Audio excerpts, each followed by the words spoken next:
गरीबदास जी कह रहे हैं कि कबीर परमात्मा वो अपने सिर से इन नकली शिष्यों का बोझ पटक रहे हैं।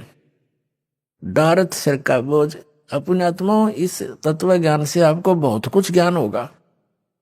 जैसे ये नकली संत लाखों करोड़ों शिष्यों को अपने पीछे लगा कर गर्व महसूस कर रहे हैं कि हम बहुत बड़े संत और मंडलेश्वर बन गए, और ये पता नहीं आपको ज्ञान है नहीं, आप अधिकारी हो नहीं। इतने शिष्यों को आप भ्रमित करके परमात्मा की आत्माओं को कितने अपराधी दोषी बन रहे हो। आपके ऊपर इतना जबरदस्त भार हो जाएगा, आप तो असंख्य जन्मों तक नरक से नहीं निकल पाओगे। तो ये परमात्मा ने भी यह लीला की कि जब देखा 64 लाख शेष, उस समय आज से 600 650 वर्ष पहले 64 लाख शेष होना कोई बालकों का काम नहीं।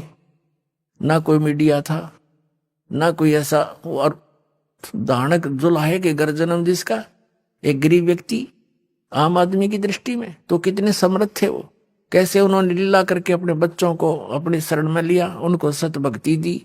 लेकिन हम परमात्मा को ना पहचान कर उससे ऐसे ही बिछुड़ते रहे। अब वो कमी, अब जो दास आज सत्संग सुना रहा है वो लास्ट में रिजल्ट निकलेगा इसका। तो वह त्रुटि, वो कमी अभी तक हमें हानि करती रही, आगे अड़ती रही। तो क्या बताते हैं, तो सभी के सभी जो शिष्य थे वो अपने आप विमुख हो गए, सत्संग में जाना ही छोड़ गए। यहां दो स्थिति होती है। एक तो होता गुरुद्रोही। गुरुद्रोही वो होता है जो गुरु की निंदा करने लग जाता है, उसका विरोधी बन जाता है, तो वो तो गुरुद्रोही है। गुरुद्रोही तो कभी भी फिर भविष्य में अगले जन्मों में कई असंख्य युगों तक मानव शरीर नहीं प्राप्त करता। और जो वैसे ही लोक लाज में दब के अराना छोड़ गए तो उनको, और गुरुद्रोही हुए नहीं, गुरुद्रोही की परिभाषा आपको बताई थी, तो उनको फिर आगे उस परमात्मा के द्वारा दी गई भक्ति, जिसने 2 वर्ष की, किसी ने 10 वर्ष की, किसी ने 20 वर्ष भी की होगी, किसी ने 30 वर्ष भी की होगी, तो उस भक्ति से वो रह गए यहीं पर। लेकिन उस भक्ति के कारण परमात्मा उनको चार्ज कर गए, इतने दयालु हैं। उनको फिर मनुष्य जन्म मिलने शुरू हो गए, और वो ही आप हो जो यहाँ आ रहे हैं। उन 64 लाखों में से पहले वो आएंगे। आप भटक रहे हो, परमात्मा से दूर हो गए, लेकिन वो दयालु हैं। उनको मालूम था कि ये अब नहीं पहचानेंगे मुझे, इन हमें चार्ज कर गए, इतने दयालु हमारे कर्म बनवा गए, आराम बढ़वा कवा गए, आराम उनसे दूर हो गए, और कोई विकल्प नहीं था उनके सामने। तो हम अब आप जी को जो मनुष्य जन्म मिलता हुआ आ रहा है, आपके अंदर प्रेरणा है परमात्मा की। कोई कहीं जा रहा है, कोई संत के पास जा रहा है, कोई किसी मंदिर में जा रहा है, कोई तीर्थों पे जा रहे हैं, कोई अपने आप ही कोई साधना कर रहे हैं, तो आपके अंदर वो चाह है। तो 2 प्रकार से मानव शरीर प्राप्त होता है। एक तो पूर्व के पुण्य कर्मों से लगातार मनुष्य जीवन कई कई भी मिल जाते हैं, जब तक उसके पूर्व जन्म के पुण्य चलते हैं, भले ही आगे वो भक्ति करे या ना करे, पिछले प्रारब्ध के कर्मों से, संचित कर्मों से ऐसे मिल जाते हैं। तो जो व्यक्ति ऐसे मनुष्य जीवन से ही मनुष्य जीवन प्राप्त है, वो जल्दी भक्ति को ग्रहण करता है, उसमें एक चेष्टा रहती है परमात्मा के पाने की। और एक दूसरी टाइप से मिलता है जन्म, एक टर्न वाइज मिलता है, नंबर वाइज। जैसे 84 लाख प्रकार के प्राणियों के शरीर में कष्ट भोगने के उपरांत इतने पुण्य शेष रख लिए जाते हैं इस प्राणी के कि उसको एक मनुष्य जीवन फिर से दिया जाता। जो अन्य प्राणियों के शरीर भोग भाग के अब आए हैं, वो इस भक्ति में जल्दी से नहीं लगेंगे, चाहे कितना सिर पटक ले, उनकी ओर ही वृत्ति होती है। तो आप जी जो कहीं भी किसी संत के पास गए हैं, उनके पास, या किसी मंदिर मस्जिद गुरुद्वारों में जा रहे हो, आप वो आत्मा हो जो मनुष्य जीवन से ही आपको पुनः मनुष्य जीवन प्राप्त हुआ। पिछले जन्म में भी आप मानव ही थे, इसीलिए आपके अंदर अन्य व्यक्तियों से एक विशेष, आपके विचार भी अच्छे होते हैं, आपका भाव भी ठीक होता है। भले ही आप कितनी बुराई कर रहे होते हो उस समय, लेकिन इस ज्ञान को सुनते ही बड़े बड़े शराबियों ने शराब त्याग दी, दुराचारियों ने दुराचार त्याग दिया, डाकुओं ने डाके डालने छोड़ दिए, चोरों ने चोरी छोड़ दी, रिश्वतखोरों ने रिश्वतखोरी छोड़ दी। तो वो पुण्यकर्मी प्राणी गलती से फंस गए उस विकारों में, तो वो पुण्य मनुष्य जीवन से आए हुए तुरंत त्याग देते हैं। और जो टर्न वाइज नंबर प्राप्त है वो भी बुराइयां कर रहे हैं, वो नहीं ना सुनते हैं ना वो त्यागते हैं, वो तो याद फिर उनका अंत ही बुरा होता है, वो अलग है। उनमें थोड़ा समय लगे, ऐसा नहीं है। जो मनुष्य अन्य प्राणियों के जीवन से मनुष्य जीवन प्राप्त किया है वो भी शरण में आ सकते हैं, लेकिन उनको टाइम ज्यादा लगेगा आने में। वो उस समय आएंगे जो परमात्मा का पूरा ज्ञान पूरी पृथ्वी पर फैल जाएगा, बच्चा बच्चा उनको समझाने लगेगा, तब धीरे धीरे उनके अंदर वो वस्तु घर उनका भी करेगी, ऐसी बात नहीं। लेकिन आप जी वो हैं जो यहाँ पहले आ रहे हो, कभी परमात्मा से बिछड़े हुए हो आप। जब कबीर भगवान आए थे, अब कोई महाराष्ट्र से आ रहा है, कोई गुजरात से आ रहा है, कोई कहीं से आ रहा है, तो एक गांव में हजारों घर होते हैं और 2-3 बच्चे निकल कर आते, तो काल ने जगह जगह फेंक रखा था इनको संस्कार बस। और वहां से परमात्मा उठा उठा कर प्रेरणा कर करके टीवी के माध्यम से, पुस्तक के माध्यम से, किसी भाई बहन रिश्तेदार के माध्यम से अपना फिर संदेश भेज रहे, और वही बच्चे अभी यहाँ आ रहे। तो वो 64 लाख जो शिष्य थे परमात्मा की इस लीला को देखकर उनसे विमुख हो गए, सत्संग जाना बंद कर दिया, लेकिन वो गुरुद्रोही नहीं हुए। उनको अब फिर पिछली पीढ़ी में वो पार करेंगे, इतने दयालु हैं क्योंकि वो हमारे पिता हैं।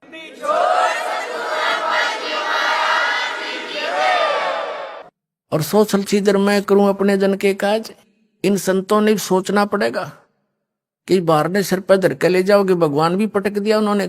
अब इन संतों का भार इसी बात से मुक्त हो सकता है, इस दास के ज्ञान को समझें और त्रुटि है तो दास को बताएं।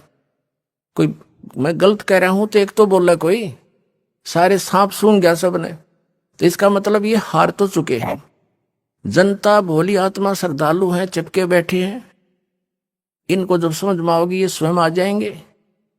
और जो ज्यादा ही अच्छी आत्मा यानी ड्योटी है और विवेकहीन है वो उनके पास रह जाएंगे, तो उन पे फिर भी भार रहेगा, क्योंकि उन्होंने तो मिसगाइड कर ही रखा है, उनकी आत्मा कह ही नहीं रही कि ये कल्याण करवा लें। तो उन सब का जो मिसगाइड किया हुआ, चाहे वो बेशक यहाँ आ जाए, फिर भी उन पे भार रहेगा, उन संतों पे जिन्होंने उनको पहले भ्रमित किया हुआ है। तो उनका एक ही तरीका है, वो स्वयं सबको कह दें, इस ज्ञान को समझे, वैसे नहीं खूब गहराई से जाने। वो भी भगवान के लिए निकले हैं, उनको भी परमात्मा चाहिए, मोक्ष उनको भी आवश्यकता है। और जब आपके पास मोक्ष मार्ग नहीं है तो यहाँ से आज कितनी सुविधा आपको कल को नहीं रहेगी, 84 लाख योनियों में जाना पड़ेगा, नरक में डालेगा काल तुम्हें। तो आप जी ये संत एक बार इनको कह देंगे कि भाई देखो ऐसे आशा है, हमने कोशिश बहुत की, हमें भी ज्ञान नहीं था, इस ज्ञान से तो सिद्ध हो ही जाएगा, उनको ज्ञान है नहीं। अरदास सरेआम कह रहे हैं इनको ज्ञान नहीं, इनके पास कोई समाधान नहीं, फिर भक्ति किस लिए कर रहे हैं? जब कोई साधन नहीं है और ज्ञान नहीं है, फिर क्यों आप भ्रमित जनता को करें? तो इससे इनको ये समझ में आ जाना चाहिए और कह देना चाहिए अपने अनुयायियों को, भाई ऐसे ऐसे बात बन गई, मुझे भी ज्ञान नहीं था। और आप भी चलिए, आप कल्याण कराओ आप जा करके। अब एक डॉक्टर के पास आने में के शर्म माने? दास डॉक्टर है, आपको जन्म मरण का रोग है, परमात्मा ने दास को डॉक्टर बना के भेज दिया, तो सारा विश्व आ जाओ।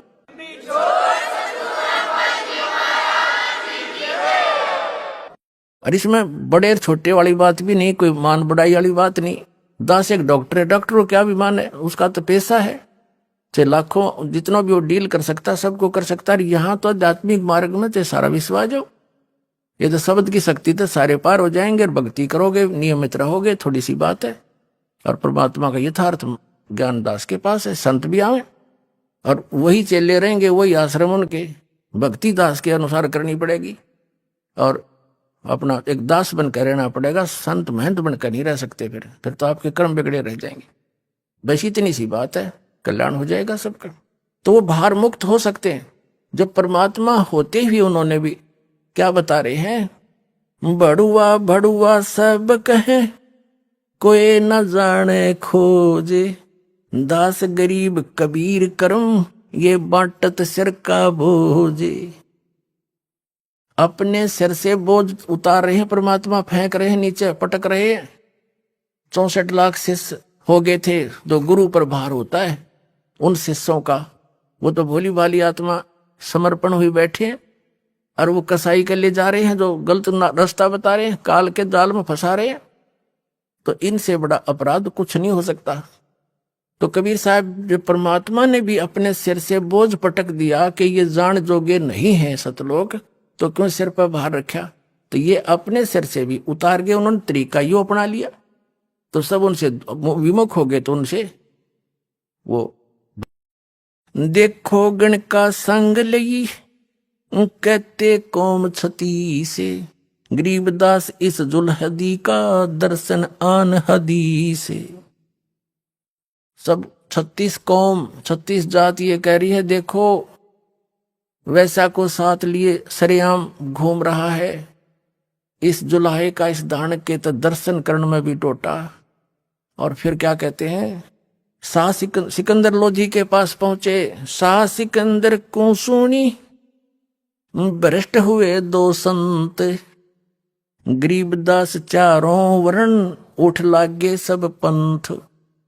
यानी सिकंदर लोधी के पास सभी ने जाके बता दिया कि ये दो संत आदरणीय रविदास साहब जी, परम पूज्य कबीर परमेश्वर जी के विषय में कहा कि वो दो भ्रष्ट हो गए, उन्हें सरेआम वैश्यावर्ती करते हाथी पर घूम रहे। 4 वर्ण 6 आश्रम दोनों दीन खुशहाल, गरीबदास हिंदू तुर्क पड़ा शहर गल जाल। अब क्या बताते हैं कि सभी के सभी जितने दोनों धर्मों के आचार्य शंकराचार्य पीर गुरु थे, ये सड़े बड़े खुशी बनाई। अकाज इसका टंटा कट जाएगा, आज इसको राजा जान से मरवा देगा, फांसी की सजा देगा, इसको दंडित करवाएंगे।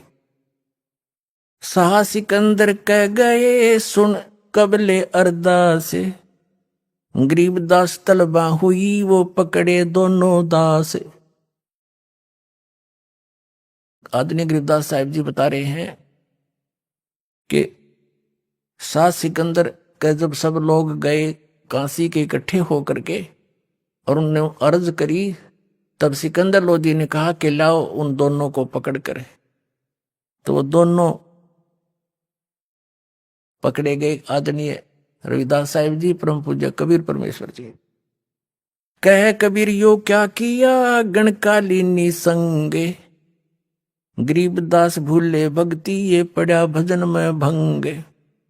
अब सिकंदर लोधी शेष था, पहले तो जो ज्ञान सुन रखा था भगवान का, उसके आधार से बोला कि कहो कबीर यो क्या किया, वैसा ले ली संग और गरीबदास भूले भक्ति। सिकंदर लोधी कह रहा है कि तुम भक्ति भूल गए और आपके पड़ा भजन में भंग। अब परमेश्वर कबीर जी क्या कहते हैं, सुन सिकंदर बादशाह हमरी अर्ज आवाज, गरीबदास वो राक्षसी जिन ये साजा साज।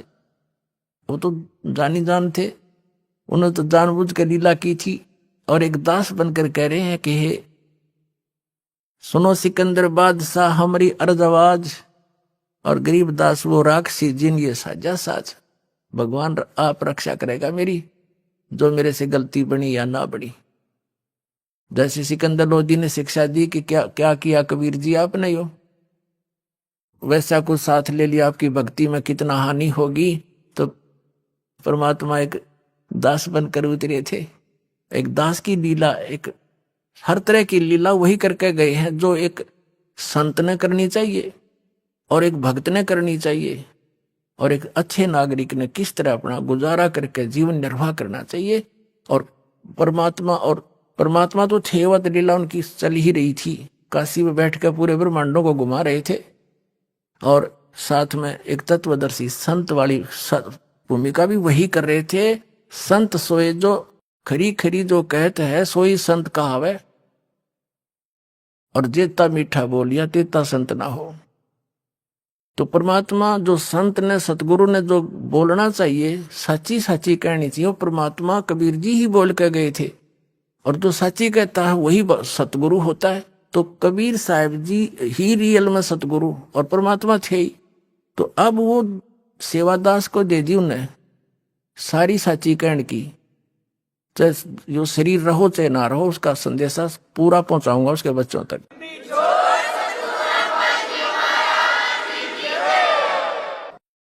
तो यहां परमात्मा खरी खरी कहा करते थे, सारी लीला वही कर रहे थे। और एक राजा के सामने नागरिक और दोषी कैसे बोलना चाहिए, ऐसे बोल रहे हैं। और उनकी दृष्टि में तो दोषी थे, लेकिन वो तो पूर्ण परमात्मा है, समर्थ है, निर्मल है, निर्दोष है।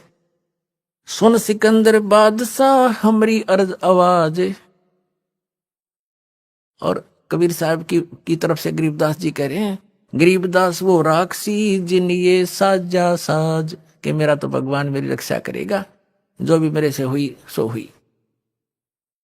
अब क्या बताते हैं, फिर क्या किया। जड़िया तोक जंजीर गल सहा सिकंदर आप, गरीबदास पद लीन है वो तारी अजब जाप। अब कबीर साहब लीला कर रहे हैं, हमें बता रहे हैं, समझा रहे हैं कि कोई भी आपत्ति आप पर आ जावे, चाहे झूठी या सच्ची, किसी प्रकार से भी, आप किसी कर्म से या वैसे किसी की गलती के कारण, तो उस समय परमात्मा के इस अजप्पा जाप जो नाम आपको दे रखा है, इसमें लौ लगा लेना। फिर जो भी होगा परमात्मा आधार से ही होगा। उसमें अन्य किसी का चिंतन नहीं करे। कोई भी आपत्ति के समय अपने मालिक के उस नाम का स्मरण करे जो आपको प्राप्त है। क्या बता रहे हैं, जड़िया तोक जंजीर गल साहा सिकंदर आप, गरीबदास पद लीने है ये तारी अजप्पा जाप। हाथों जड़ी हथकड़ी पग बेड़ी पैराए, गरीबदास बीच गंग में तांजी दीना छटकाए। गंगा के बीच में हथकड़ी बेड़ी लाके उसमें डाल दिया। जड़ गए तोक जंजीर सब, जड़ गए तोक जंजीर सब, लगे किनारे आए। गरीबदास देखे खलक सो काजी बादशाह। अब क्या हुआ, जब वो गंगा में पटका, उन्होंने हथकड़ी बेड़ी सारी जड़गी।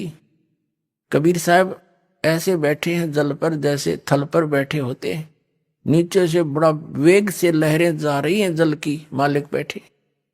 फिर परमात्मा वापस आ गए किनारे पर। फिर उन्होंने सोचा यूं तो ना मर रहा, अब इसका पत्थर बांधो और फिर दोबारा उसी में छोड़ के आओ। जड़ गए तोक जंजीर से लगे किनारे आए, गरीबदास देखे खलक सो काजी बादशाह। तो सारी जनता देख, दर्शक सारा शहर उमड़ कर जा रहा, और बादशाह भी वहीं खड़े।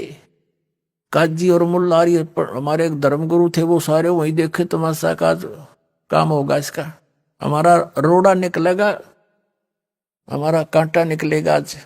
जो वो अज्ञानी समझ रहे थे भगवान को, जो उनका भी पिता उनको भी सतमार्ग दर्शन कर रहा था कि तुम भ्रमित हो रहे हो और इनको भी भ्रमित कर रहे हो, वो सभी देखने चले गए, आज युग खत्म हो जाएगा। नीचे नीचे गंगा जल ऊपर आसन थीर, गरीबदास डूबे नहीं वो बैठे अधर कबीर। कहते नीचे नीचे गंगा जल, ऊपर ऊपर आसन थीर, यानी कति स्थिर खड़े बैठे आसन लाके। और गरीबदास जी बता रहे हैं कि सब नो कह रहे हैं डूबे नहीं बैठे अधर कबीर। यो अचरज कैसा भया ये देखें दोनों दीन, दोनों धर्मों के व्यक्ति वहां देख रहे हैं, ये क्या, ये कैसा अचरज है, ये डूबा नहीं। गरीबदास का जी कहे ये बांध दिया जलसीन। अब ये तुक्के मारे काजी लोग ने कहा इसने इस जल को अपने मंत्र से बांध दिया, इसलिए ना डूब रहा। तुम बांध लो ना, पढ़ो इसका माइक बजा के, है मूर्ख बनाओ दुनिया ने।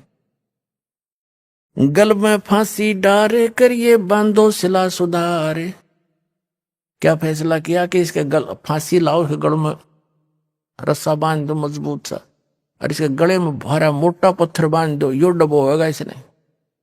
गल में फांसी डारे करिए, बांधो शिला सुधारे। अच्छी तरह बांधो पत्थर शिला। गरीबदास यो जुल है दी, जब डूबे गंगदारे। शिला दरी जब नाव में, बांधी गले कबीरे। ओए होए, पुण्यात्माओं, बालक नहीं है आज का मानव, बड़ा बुद्धिमान है। और हम क्या उद्देश्य लेकर जी रहे हैं?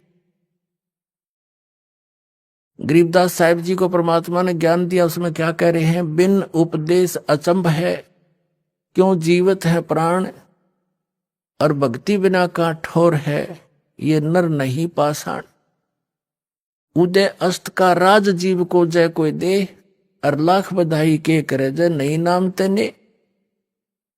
अब क्या बताना चाहते हैं कि ये जीव मनुष्य जीवन पा करके भक्ति नहीं कर रहे, उपदेश नहीं ले रखा, ये किस आधार से जीवित है, किसको आधार मानकर ये जिंदा है? अगर इस ज्ञान को सुनकर ये इधर नहीं आते हैं उपदेश लेने, तो ये आदमी नहीं, ये पत्थर जलोगे। इनके पाप कर्मों के कारण कपर पत्थर हो गए, ये पत्थर हो गए, इंसान नहीं है जो इतना किस लिए जी रहे? हम इन कार और कोठियों को, बेटा और बेटियों को अपना मानकर जी रहे हैं। कल मृत्यु हो जाए आपकी, क्या उद्देश्य था ये? कल बच्चे आपके सामने मर सकते हैं, ऐसे गंदे लोग में हम रह रहे, क्या यही उद्देश्य फाइनल है? कहते इस भक्ति बिना कहां ठोर है, ये नर नहीं पाषाण। तो यहां क्या बताना चाहते हैं? अपना आत्मा परमात्मा हमारे लिए कितना दुख उठा रहे हैं। आप तो भांग पिए पड़े हो काल की। कबीर साहब कहते हैं, कबीर ये माया अटपटी, और सब गट आण अड़ी, किस किस ने समझाऊं या कुआ भांग पड़ी। काल ने आपका अज्ञान की और यहाँ की झूठे लालच लोभ की, कोई ठीकार बंगले की, या एक ऐसा नशा चढ़ा रखा आपके इस माया का। कहते हैं कबीर साहब के, किस किस ने समझाओ या कुआ भांग पड़ी। ये क्या किस लिए किस साल से जी रहे? और 1 मिनट में ना जाने भूकंप आ जा, क्षेत्र का क्षेत्र नाश हो जाता है, और 3-3 पीढ़ी के बनाए हुए मकान वहीं पर उनके नीचे दबकर मर जाते हैं, और फिर बाकी बचे फिर भी कुशल खा कुशल है। यहाँ पर कबीर साहब कहते हैं, झूठे सुख को सुख कहे ये मान रहा मनमोद, ये सकल चबी ना काल का कुछ मुख में कुछ गोद। तो वो परमात्मा आपके लिए कितना भटक रहे हैं, उनका क्या उद्देश्य था आने का इसे सुंदर श्लोक न छोड़ के? वहां सारा सुख है, क्योंकि हम उसके बच्चे हैं, हमारे से गलती बन गई, बहुत भयंकर भूल बनी हुई है, और जिस कारण से हम यहाँ आगे उस मालिक ने छोड़ के इस काल के साथ में, इस विलियन के साथ आगे, हम इसको अच्छा आदमी मान के, और इसने हमारा केस हांग काट रखा, किसी का बेटा मर गया, किसी बेटी मर गई, कोई कैंसर से पीड़ित, किसी टांग कट गई, किसी बाजू कट गई है, कोई किसी कीड़े पड़े हुए हैं, कोई 84 लाख योनियों में कुत्ते गधे सुअर बनकर हम कष्ट उठा रहे हैं, और फिर भी शांत है, क्योंकि हमें ज्ञान नहीं। जो ज्ञान वो देने आते थे वो आप तक पहुंचने नहीं दिया हमारे ही भाई बहनों ने, ये नकली गुरु और संतों ने, क्योंकि ये माया के भूखे हैं, ये महिमा की भूख है इन लोगों को। अभी नबी आंख खोलनी पड़ेगी, परमात्मा के इस प्रयत्न को सफल होने दो, और तुम भी समझो, और इन बच्चों को भी समझने दो, उस भगवान के बच्चों को कितने युगों से दुख पा रहे। अब ये समय है, अब 1000 वर्ष के लगभग ये समय ऐसा ही चलेगा। इसमें जो निकल गए और रह गए फिर वही नौबिरान बैठी। कबीर साहब ने फिक्स कर रखा था, 5500 वर्ष जब कलयुग बीत जाएगा, उसके बाद पूरे विश्व में एक ही ज्ञान रहेगा और सभी नाम लेंगे। वैसे ये तो होगा ही होगा जो भगवान ने बोल रखा है। तो इन संतों के ऊपर ये रहम हो जाएगा, ये इस पाप से बच जाएंगे जो इनका मिसगाइड करने का भार ने सिर पर रखा है। नींद ने तो आना ही पड़ेगा, सब यहीं आएंगे, और उन पर भार न्यों का न्यों रह जाएगा। ये शब्द बोले बिना इन्हें बोलना पड़ेगा।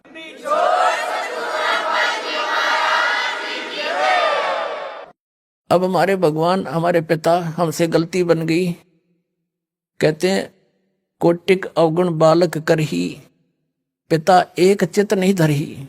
हमने उनको पीटा, उनको बड़ुआ कहा, उस पर तोब के गोले चलाए, पत्थर मारे।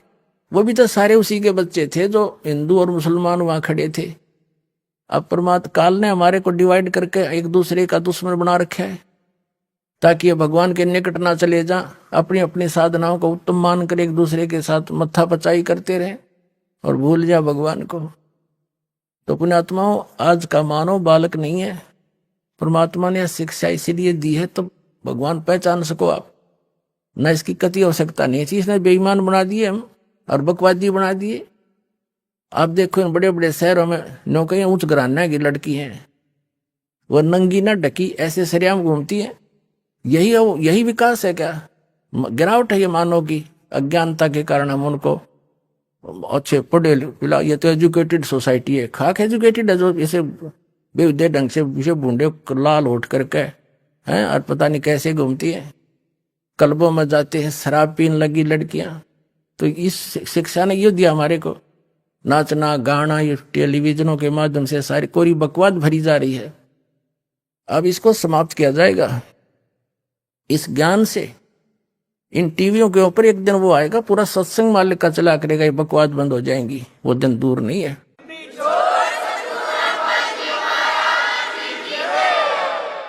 ये कोई काम है? बेटी नाच रही है, बाप नाच रहा है, डीजे बाज रहा है। ये तो बेहुदे लोग करा करते, जो श्रेयाम करते उसका बकल तार दिया करते थे। ऐसे धार्मिक व्यक्ति थे, अच्छे इज्जत वाले। अरे भी इसने बोर मानने हैं, शाबाशी मानते हैं। तो ये किसने दिया? इस शिक्षा नारी टीवी ने दिया हमारे को। अब इस शिक्षा का, इस टीवी का सदुपयोग होगा, भगवान को पहचानेंगे, जन जन तक मालिक का योगदान ऐसे इसी टीवी के माध्यम से रूबरू हो रहा है।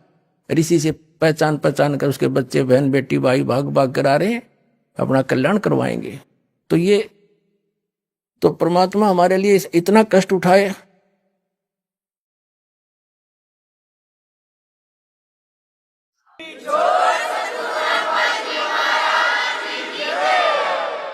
और हम उनको पहचान नहीं रहे हैं। ये हमारी बहुत बड़ी भूल है। इस भूल को अब समाप्त करो।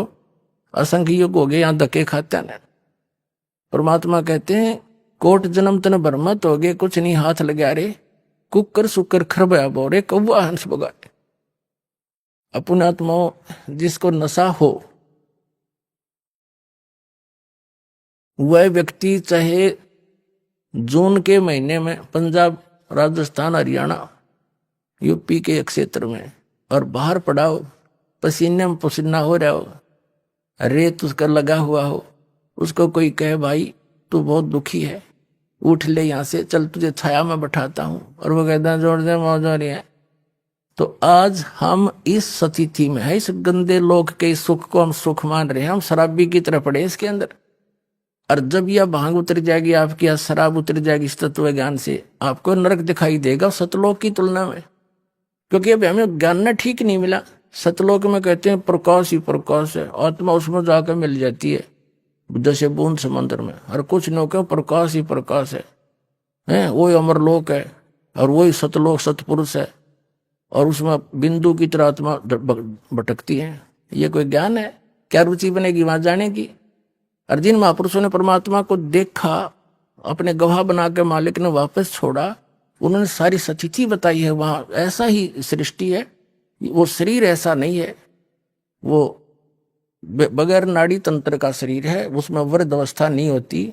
वहां सतलोक एक पृथ्वी है, सफेद उसका कलर है, जैसे रेई देखी हो आपने, उसमें सफेद मिट्टी हो जाती है। तो वो परमात्मा की वहां सफेद मिट्टी है, लेकिन वो रेही नहीं, गजब की बहुत ज्यादा चमकीली है, जैसे बालू रेत है कि किसी तरह का, इस तरह की वह पृथ्वी अलग है, सफेद है, चमकदार है। और वहां पर सब सृष्टि है, बाग बगीचे हैं, हीरे पन्नों के वहां पहाड़ हैं, यहाँ तो पत्थरों के पहाड़ हैं।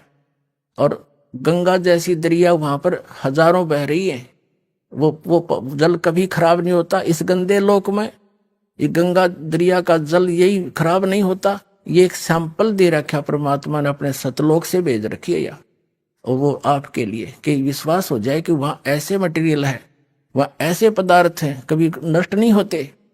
तो उसको छोड़कर तुम यहाँ आ गए, उस सुख को देखकर ही हम उसको परिचित होकर वहां रुचि बनेगी।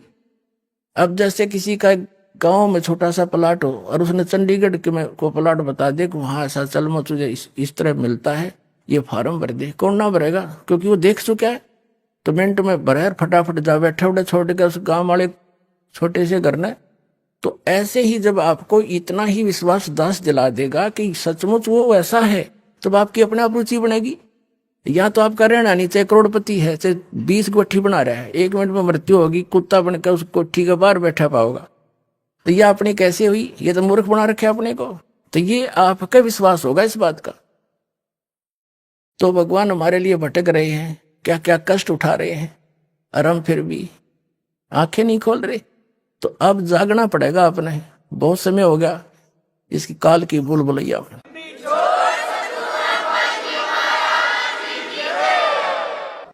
अब उस परमेश्वर को कितना प्रताड़ित किया गया, और उसी के बच्चों द्वारा करवा दिया काल ने। सिकंदर लोधी क्या, हिंदू मुसलमान क्या, पीर और काजी ब्राह्मण क्या, आचार्य शंकराचार्य क्या, ये उसी के तो बच्चे हैं सारे। ये कोई दूसरे थोड़े ही हैं। वो समर्थ थे। अगर वो दूसरा समझते, जैसे ये और तुम देखो पुराने इतिहास देख ले, दुर्वासा जैसा का, दुर्वासा के पास थोड़ी सी भक्ति प्राप्त की थी, सिद्धि होगी, और श्री कृष्ण जी के पूरे परिवार को श्राप दे दिया, तुम्हारा नाश हो है। और वो नाश हो गया, यादव कुल का 56 करोड़ यादव कटका मर गए। तो वो उसके थे नहीं। और कबीर साहब समर्थ थे, दुर्वासा जैसे तो उसका पास सिंह भी नहीं, समर्थ शक्ति है वो।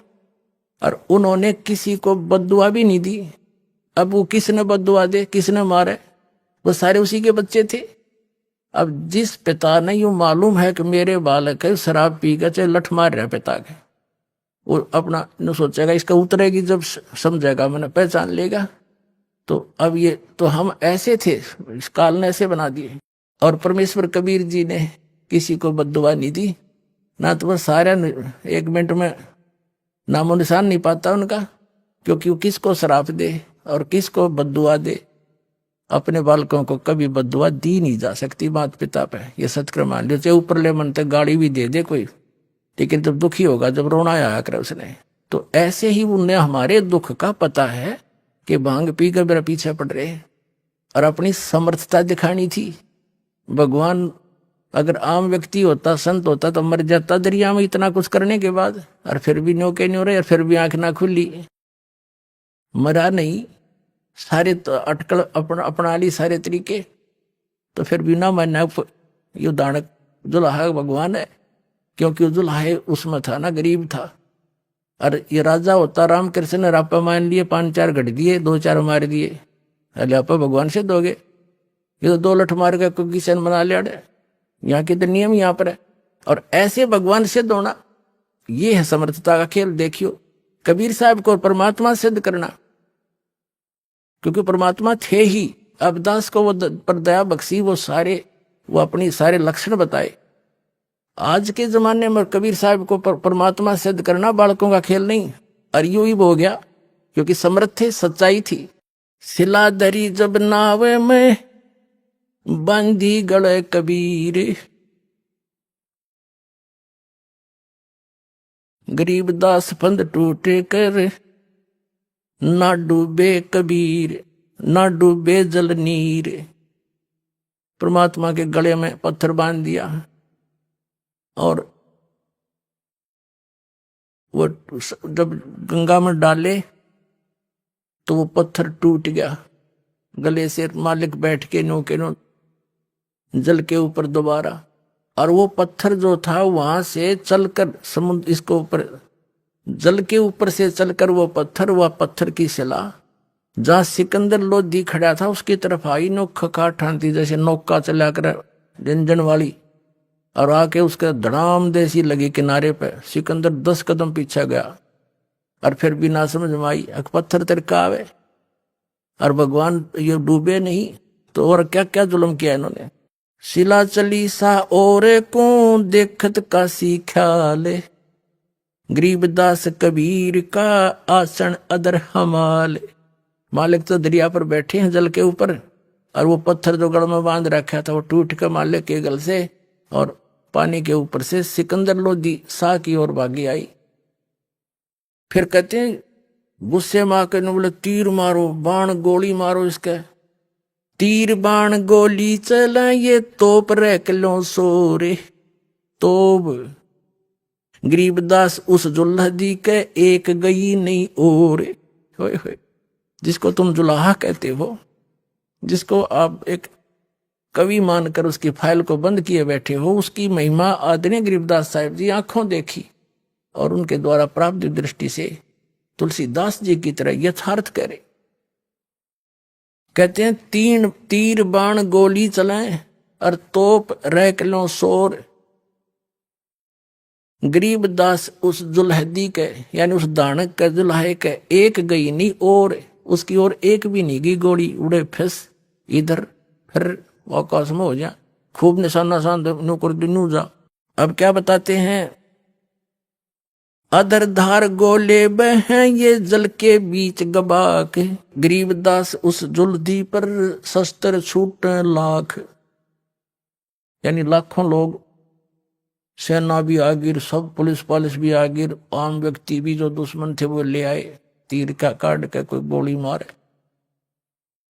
अधर जैसे तोप रख ले सब चले ये तीर बाण कमाने। गरीबदास उस जुल्हदी पर वह जुल्हदी जल पर रहे अमान। अधर धार अपार गति जल पर लगी समाध। गरीबदास निज ब्रह्म पद ये खेले आद अनाद। जुल्म हुआ डूबा नहीं ये शस्त्र लगे न बाण। गरीबदास अब कौन गति कैसे लीजे प्राण। लगी समाधि अगाध में बिचरे काशी गंगे। गरीबदास की लोल सरिये छू है चरण तरंगे। चार पैर गोले बगे ये धमकी मुल्क मदान। गरीबदास पोखर सूखे वो रहे कबीर अमान। कितनी प्यारी व्याख्या की है कि 4 पैर तक, 8 पैर का दिन रात होता है, 4 पैर माने 12 घंटे तक उस परमात्मा पर पत्थर तीर और गोले तोप के ये मारे गए। और परमात्मा बैठे गंगा के बीच में, दरिया के बीच में, जल के ऊपर जैसे थल पर बैठा करे। अब वहां उसने मारन कौन जा, तो वहीं से तोप और तीर किसी न किसी तरह अंड करो इसका। तो क्या क्या क्या क्या बताते हैं गरीबदास साहिब जी के तीर बाण गोली चले तोप रख लो सोरे। दुम्मा दुम हो रही, दुम्मा दुम चारों तरफ से बंदूकों की तोपों की। गरीबदास उस जुल्हदी के एक गई नी और। उन परमात्मा उस यानी जिसको तुम एक दानक कह के बोल रहे हो, जुल्हा कह के, उसकी तरफ एक भी गोली तीर और तोप का गोला नहीं गया। कितनी सिंपल लैंग्वेज में कहा है, जैसे हम बालक थे छोटे छोटे, आम कहावत हमारे हरियाणा के अंदर, हम पत्थर जैसे कोई डला मारते थे ना पानी में, तो उसकी आवाज होती थी गभाक। तेनों क्या करते ले जल में पड़ा गभाक देसी बोला। तो यहां उसी लैंग्वेज का प्रयोग कर रहे हैं। क्या बताते हैं, अधर धार गोले बहे, यानी अधर धार बने ऊपर के गोले तोप के या तो दूर जा पड़े पोखरों में तालाबों में, वह सूख गए सारे। और या वहीं पर उनके आसपास ही तोबों के आसपास 10, 20, 50, 100 फुट पे जाके और जल एकदम ऐसे गिर जा, गबक जैसे बोलता है ना गिरते हुए गोला, गबहाक डले बोलते हैं। तो क्या बताते हैं, सिंपल लैंग्वेज में गरीबदास जी बता रहे हैं, अधर धार गोले बहे कुछ जल के बीच गबहाक, यानी उड़े पड़ जा गबक दे ही, आगे नहीं जा परमात्मा तक। गरीबदास उस जुल्हदी पर शस्त्र छूटे लाख, उस जुल्हे पर, उस परम पिता पर लाखों शस्त्र छोड़ रहे लोग इधर उधर थे। तोप रख ले सब चले ये तीर बाण कमाने। गरीबदास वह जुल्हदी जल पर बैठे अमान। वो जिसको तुम जुल्हा कहते हो वो भगवान कबीर जी, और निश्चिंत बैठे हैं। अमान माने निश्चिंत, जल के ऊपर जैसे थल पर बैठते, और तीर सब कुछ चल लिए, तोप भी चल लिए। अधर धार अपार गति ही जल पर लगी समाधि।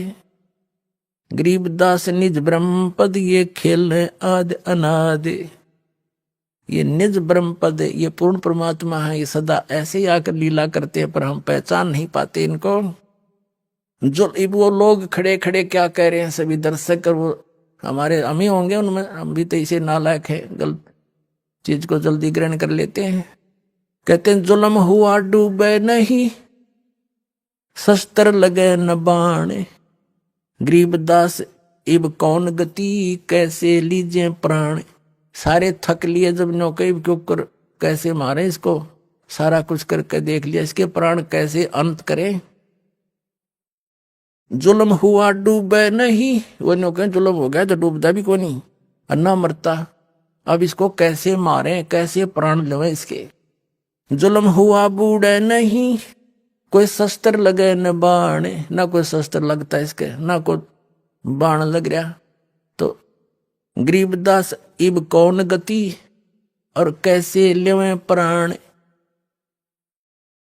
लगी समाध अगाध में वो बेचरे काशी गंगे। गरीबदास के लोले सर ये छू है चरण तरंगे।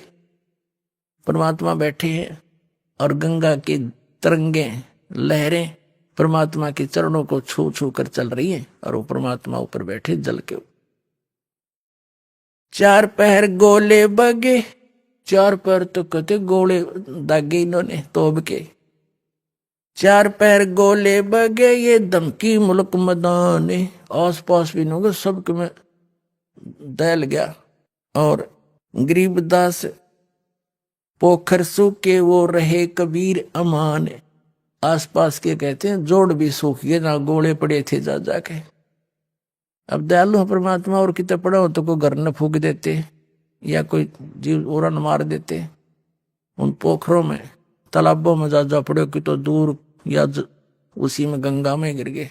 गरीबदास जी कहते हैं चार पैर तक गोले चले और धमकी मुल्क मैदान। आसपास के सब लोग भी दहल गए और गरीबदास पोखर सूखे, वो तालाब भी सूख गए। रहे कबीर अमान, परमात्मा नू के न्यू बैठे रहे, सुरक्षित रहे। अपनी करनी सब करी ये थाके दोनों दीने। गरीबदास अब जुल्हदी बैठ गए जलमीने। अब परमात्मा ने सोचा ये सारी 12 घंटे हो गए, ना खाना खा रखा है, ना ये पानी पी रहे ढंग से। इन मूर्खों के बकाए हुए सारे बच्चे दुखी हो रहे हैं, अब ये मार नहीं सके, सारे चिंतित भी हो रहे क्यों मारे। अन्यों सोचा रहा भगवान अपना पैर पकड़ दो, या बुद्धि ना आई तो दाता ने सोची ये अपने घर न चले जाएंगे और नीचे डुबकी लगा गए।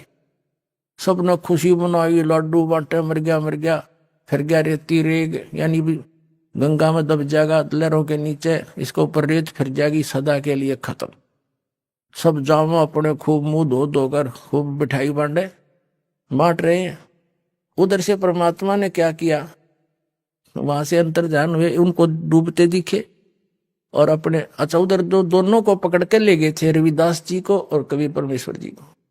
तो परमात्मा ने कहा था भाई इसका दोष नहीं कति, ये तो मेरे कहे तड़ा, मेरा शिष्य इसने आज्ञा का पालन कर दिया और इसका दोष नहीं है, जो गलती सारी मेरी है। तो रविदास जी को छोड़ दिया। रविदास जी अपने घर थे, अपनी कुटिया में थे। तो कबीर साहब वहां जाके बैठ गए रविदास जी के पास। उन सब ने देखा कि उधर डूब डाब लिया, खूब मिठाई मुठाई बांटे, गांव में गीत सुरीले। फिर उनके मन में आया कि रविदास जी का करते हुए भगवान आ रहा है, चलो अब उसको पूछते तेरा भगवान कहाँ है। तो उसके पास गए, सारे इकट्ठे हो गए, पूरा ग्रुप का ग्रुप, टोल का टोल, झुंड का जुलूस का जुलूस। और जाके कहने लगे रविदास कहाँ जी, बाहर खड़े हुए आके, हाँ जी कैसे आए, कि कहा तेरा भगवान, वो डूब गए, फिर गए उसके ऊपर रेत। किसके विषय में कह रहे हो? रविदास जी बोले किसके विषय में बोल रहे हो आप? कि तेरे कबीर के बारे में। क्या हो गया उनको कि वो डूब गए जल में, दरिया में। रविदास जी कहते हैं आ जाओ, ये बैठे, देख ये मेरे भगवान ये बैठे।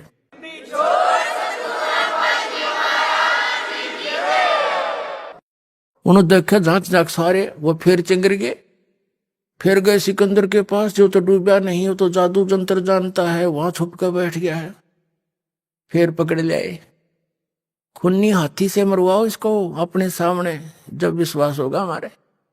अपनी करनी सब करी, ये थाके दोनों दीन।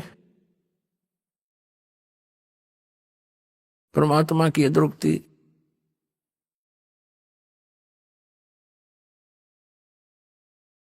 असहनीय है पुण्यात्माओं।